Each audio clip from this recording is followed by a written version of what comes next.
আসসালামু আলাইকুম ভাই ও বোনেরা, আশা করি ভালো আছেন। আমিও ভালো আছি আল্লাহর রহমতে। সবাই আমার জন্য দোয়া করবেন, বেশি বেশি সাবস্ক্রাইব করবেন, ভিডিওতে লাইক দিবেন এবং দেখবেন।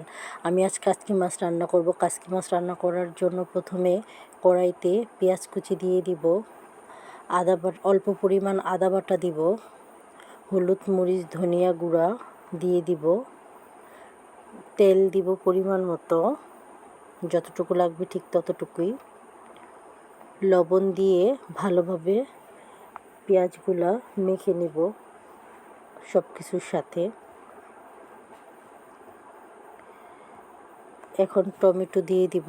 আমি আগেই ফ্রিজে রেখেছিলাম এই টমেটোগুলো ডিপে, ওগুলা ভালোভাবে মেখে নরম করে নিব।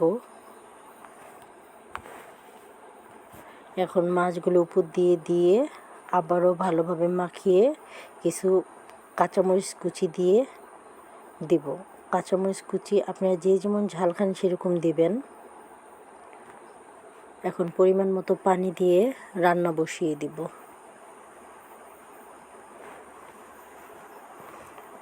আমার রান্না হচ্ছে কাচকি মাছ। এখানে আমার কাচকি মাছ প্রায় হয়ে এসেছে। সামান্য পরিমাণ ধনেপাতা কুচি দিয়ে দিব। গুঁড়া মাছে ধনেপাতার ঘ্রাণটা খুবই ভালো লাগে। আমার গুঁড়া মাছ হয়ে এসেছে।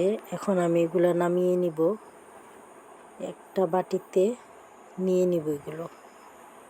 আমার রান্না করা শেষ। সবাই আমার জন্য দোয়া করবেন, আমাকে লাইক দিবেন, ফলো দিবেন, অবশ্যই আমার জন্য দোয়া করবেন। আসসালামু আলাইকুম।